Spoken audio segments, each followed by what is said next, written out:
Doctor YS Rajasekhara Reddy గారు IT కంపెనీలను కొనసాగించడమే కాకుండా ఔటర్ రింగ్ రోడ్డును, అంతర్జాతీయ ఎయిర్పోర్టును, ఫార్మా కంపెనీలను తీసుకొచ్చి అదేవిధంగా హైదరాబాద్ నగరానికి ఆనాడు కీర్తిశేషులు పీజేఆర్ గారు ఎండాకాలం వచ్చిందంటే ఖాళీ కుండల ప్రదర్శన చేసేవాడు. ఈ నగరానికి తాగునీటి సమస్యను శాశ్వతంగా పరిష్కరించాలి అని వారు బతుకున్నంత కాలం పి జనార్దన్ రెడ్డి గారు ఈ నగరంలో పేదల కోసం కొట్లాడి వారి పోరాట ఫలితం కృష్ణా నుంచి Krishna phase 1, Krishna phase 2, Krishna phase 3 తాగు జలాలను తరలించడమే కాకుండా గోదావరి జలాలని నగరానికి తరలించిన చరిత్ర కాంగ్రెస్ పార్టీ. ఈరోజు ఈ నగర ప్రజలు ఉస్మాన్ సాగర్, హిమాయత్ సాగర్ తాగునీటి జలాశయాలనే కాదు, అవి సరిపోకపోవడంతో కృష్ణానది జలాలను, గోదావరి జలాలను తీసుకొచ్చి కోట్లాది ప్రజలకు ఈరోజు తాగునీటి సమస్యను తీరుస్తున్నాము అంటే ఆనాడు కాంగ్రెస్ పార్టీ ముందు చూపుతోని చేసిన ప్రాజెక్టు.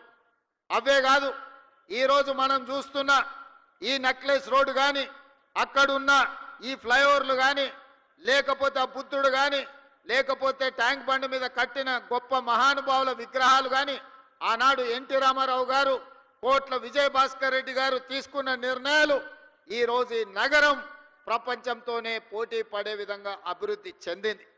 మరి మిత్రులారా, ఇవాళ గొప్పగా మెట్రో ఉంది మా హైదరాబాద్లో అని చెప్పుకుంటున్నాం.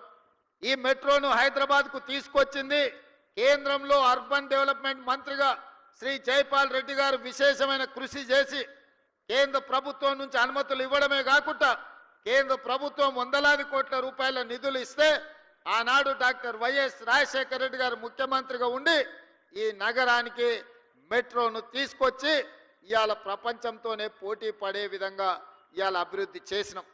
బేగంపేటలో ఉన్న ఎయిర్పోర్టును శంషాబాద్లో అంతర్జాతీయ ప్రమాణాలతో నిర్మించి అంతర్జాతీయ ఎయిర్పోర్టును తేవడం కాబట్టే ఈరోజు ఐటీ కంపెనీలు, ఫార్మా కంపెనీలు, రియల్ ఎస్టేట్ కంపెనీలు మన నగరానికి వచ్చినాయి.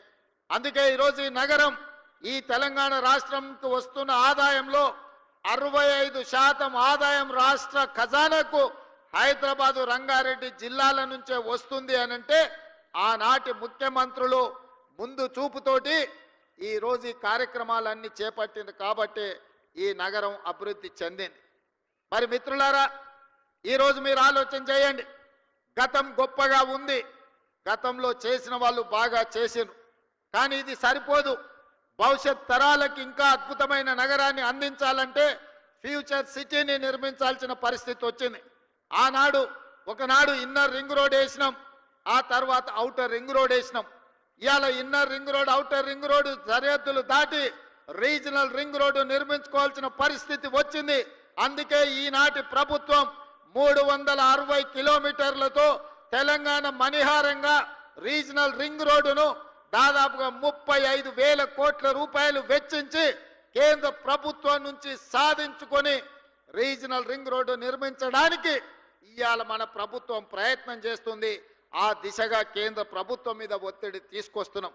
ఇదే కాదు, ఔటర్ రింగ్ రోడ్డు నుంచి రీజనల్ రింగ్ రోడ్డు వరకు ఇవాళ రేడియల్ రోడ్లు వెయ్యాలని, రేడియల్ రోడ్ల ద్వారా 60% తెలంగాణ అభివృద్ధి పదం వైపు నడిపించి విద్య, ఉద్యోగ, ఉపాధి అవకాశాలకు ప్రపంచం నలుమూలల నుంచి వచ్చే వాళ్లకు నివాస గృహాలతో పాటు కార్పొరేట్ కంపెనీలను ఏర్పాటు చేయడానికి ఈరోజు మనమంతా ఆర్గానిక్ ఫుడ్ని పేదలకు అందరికీ, ధనవంతులకు అందరికీ అందుబాటులో తీసుకురావడానికి అధునాతనమైన వ్యవసాయ విధానాలను మనం ఇవాళ తీసుకురావాలి అనుకుంటున్నాం.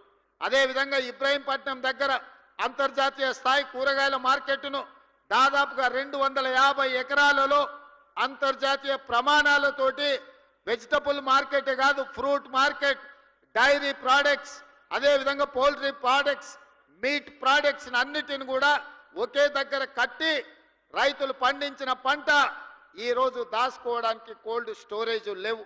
వాళ్ళు పండించిన పంట మార్కెట్లో అమ్మడానికి తెచ్చిన పండ్లు ఒకవేళ కొనకపోతే, మురిగిపోతే రోడ్ల మీద పడేసే పరిస్థితి. టమాటాలు లాంటివి తెస్తే 2 రోజుల్లో అమ్మకపోతే అవి పాడైపోయే పరిస్థితి. అందుకే ఈరోజు ఇబ్రహీంపట్నంలో మనము అంతర్జాతీయ ఫ్రూట్ మార్కెట్ను పెట్టడమే కాకుండా ఈరోజు కోల్డ్ స్టోరేజ్లు పెట్టడం ద్వారా రైతులు పండించిన పంటకు రక్షణ కల్పించాలని ఈరోజు మన ప్రభుత్వం ప్రణాళికలు చేస్తుంది. ఔటర్ రింగ్ రోడ్డుకు అనుబంధంగా ఈరోజు ప్రభుత్వం చేపడుతున్న కార్యక్రమాలు అత్యంత గొప్పది, పెద్దది. రేపటి ప్రపంచానికి అద్భుతమైన నగరాన్ని అందించే ఫ్యూచర్ సిటీ ముచ్చెర్ల ప్రాంతంలో ఈరోజు మనము బాగరకుంట ప్రాంతంలో నిర్మించుకుంటున్నాం. దాదాపుగా 15,000 ఎకరాల భూమి ఉన్నది. ఇంకొక 15,000 ఎకరాలు ఫారెస్ట్ ల్యాండ్ ఉన్నది. అదనంగా ఇంకొక 15,000 ఎకరాలు భూమి రైతులు సహకరించి అందిస్తే 40 నుంచి 50,000 ఎకరాలతోటి ఒక అద్భుతమైన నగరాన్ని నిర్మించుకొని ఈ దేశంలోనే కాదు ప్రపంచంలో ఉండే న్యూయార్కో లేకపోతే మన టోక్యో లాంటి నగరాలను, సింగపూర్ లాంటి నగరాలను పోటీ పడే విధంగా ఈరోజు మనము నగరాన్ని నిర్మించుకుందాం అనుకుంటున్నాం. ఆనాడు ఒక ఆయన చెప్పిండు, మీరు అందరు చూసారు, ట్యాంక్ బండు నీళ్లు కొబ్బరి నీళ్ళు అలాగుంటాయి, ఇట్లా ముంచుకొని అట్లా తాగొచ్చు అన్నాడు. నేను ఈడు ఉన్న మిత్రులు అడుగుతున్న జర్ర అట్లా రోడ్ దాటితే ట్యాంక్ బండే. తాగుడు సంగతి దేవుడు ఎరుగు, వాసన చూసే పరిస్థితి ఉందా? 10 ఏళ్ళ ఆయన పరిపాలనలో మురికి కూపంగా ట్యాంక్ బండును మార్చిన చరిత్ర ఆనాటి ముఖ్యమంత్రిది. ఇట్లాంటి అబద్ధాలతో కాలం గడిపిండు. ఓల్డ్ సిటీని అన్నాడు ఇస్తాంబుల్ చేస్తాని. ఇస్తాంబుల్ కాదు కదా, ఆడున్న ట్రాఫిక్ జాములు కానీ చార్మినార్ చుట్టూతో తిరగలేని పరిస్థితి ఈ 10 సంవత్సరాలలో వచ్చింది. వర్షం వస్తే వరద నీళ్లు హైదరాబాద్ రోడ్ల మీద వరదలై పారుతున్నాయి తప్ప కనీసం మేము నిర్మించిన నగరంలో మురికి కాలువలు కూడా ఆనాటి ముఖ్యమంత్రి గారు, ఆనాటి మున్సిపల్ శాఖ మంత్రి గారు ఈరోజు గొప్పలు చెప్పుకుంటున్నారు కానీ కనీసం డ్రైనేజీ కాలువలు కూడా తవ్వే ప్రయత్నం చేయలే. ఇవాళ ట్యాంక్ బండ్ మీదనో లేకపోతే శిల్పారామం దగ్గర వారు సెల్ఫీలు దిగుతున్నారు. వారు సెల్ఫీలు దిగి సెల్ఫ్ డబ్బా కొట్టుకునే శిల్పారామం కూడా ఆనాడు కాంగ్రెస్ పార్టీని అభివృద్ధి చేసింది, వారు మర్చిపోయినట్టున్నారు. వారు అప్పుడప్పుడు ట్విట్టర్లో పెట్టే హైటెక్ సిటీ ఆనాడు మనం చేసిందే. ఈ ట్యాంక్ బండ్ ఏదో ఆయననే నిర్మించినట్టు, వాళ్ళ తాతగారు బుద్ధుడి విగ్రహం పెట్టినట్టు ఇవాళ ఆ ఫోటోలను చూపించి మేము నిర్మించినామని అబద్ధాలు చెప్పుకునే పరిస్థితి. ఏది ఏమైనా ఆనాడు 10 సంవత్సరాలు 20 లక్షల కోట్ల రూపాయలు ఖర్చు పెట్టినా ఈ నగరానికి కావాల్సిన శాశ్వతమైన అభివృద్ధిని గత 10 సంవత్సరాలు పరిపాలనలో ఉన్న వాళ్ళు చెయ్యలేదు. మరి ఈరోజు నేను మిమ్మల్ని అడుగుతున్న మిత్రులారా, టీవీలలో మనం చూస్తున్నాం, ఢిల్లీలో కాలుష్యం పెరిగిపోయింది, మనుషులు బతకలేని పరిస్థితి, ప్రజల్ని ఇళ్లలో నుంచి బయటికి రావద్దంటారు. ఢిల్లీలో పాఠశాలలకు సెలవులు ఇచ్చిండ్రు. అక్కడ ఉన్నోళ్ళు ఆరోగ్యం కాపాడుకోవాలంటే ఇతర నగరాలకి వలస బొమ్మని అక్కడ ఉన్న వాళ్ళు చెప్తున్నారు. స్పష్టంగా ఢిల్లీ నగరం ఈనాడు నివసించడానికి ఉపయోగపడే నగరంగా లేదు. ఢిల్లీ నగర వాసులు ఇతర ప్రాంతాలకు వలస బొమ్మంటున్నారు.